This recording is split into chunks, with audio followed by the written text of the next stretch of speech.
একটা ছোট্ট শহরের গল্প। সেই শহরের দুই বন্ধু, অর্ণব আর রাহুল। ছোটবেলা থেকে একসাথে বড় হয়েছে তারা। একই স্কুল, একই বেঞ্চ, একই খাবার ভাগ করে খেত।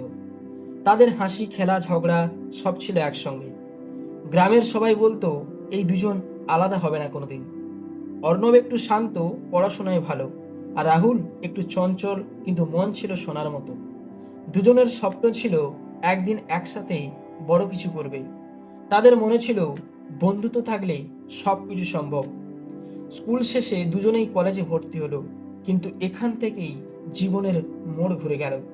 একদিন কলেজের একটি প্রজেক্টে অর্ণব ও রাহুল একসাথে কাজ করছিল। দুজনের পরিশ্রমে প্রজেক্টটা প্রথম পুরস্কার পেল, কিন্তু সবাই অর্ণবকে অভিনন্দন জানালো।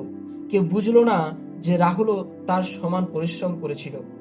রাহুলের মনে কষ্ট জমলো। সে ভাবলো, অর্ণব ইচ্ছে করেই আমার নাম বলেনি। অর্ণব বুঝতেই পারলো না যে তার নীরবতায় বন্ধুর মনে কষ্ট হয়েছে। এভাবেই বন্ধুত্বেই প্রথম ফাটল ধরলো। দুজনেই কথা বলা বন্ধ করে দিল। একই ক্লাসে পড়েও যেন দুই পৃথিবী। অর্ণব চেয়েছিল একদিন বোঝাবে সব, কিন্তু প্রতিবার রাহুল মুখ ফিরিয়ে নিত। এদিকে রাহুলও চেয়েছিল বলবে তার কষ্টের কথা, কিন্তু অহংকার বাধা দিল। দুজনের মধ্যে দূরত্ব বাড়তেই থাকলো। জীবনের কয়েকটা বছর কেটে গেল। অর্ণব শহরে বড় চাকরি পেল, আর রাহুল নিজের শহরেই ছোট্ট ব্যবসা শুরু করলো। কখনো ফোনে কথা হয়নি, কখনো দেখা হয়নি, তবুও মনের গভীরে ছিল একে অপরের জন্য ভালোবাসা, যেটা বন্ধুত্বের মূল শিকড়। একদিন হঠাৎ অর্ণব জানতে পারল রাহুল অ্যাক্সিডেন্টে আহত হয়েছে। এক মুহূর্ত না দেরি করে ছুটে গেল সে পুরনো শহরে। হাসপাতালের বিছানায় রাহুলকে দেখে তার চোখ ভিজে উঠল। পুরনো বন্ধুর সেই হাসি এখনো ফেকাসে।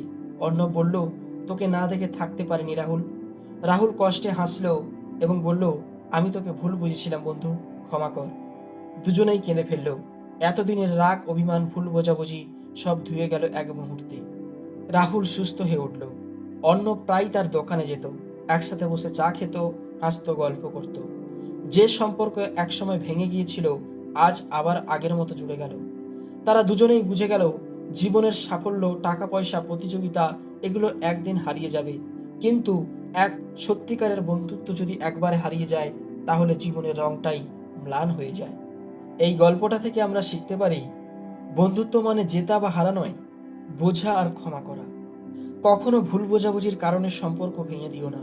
কথা না বললে দূরত্ব বাড়ে, কিন্তু একবার ক্ষমা চাইলেই পুরনো বন্ধুত্ব আবার জীবনের আলো হয়ে ফিরে আসে।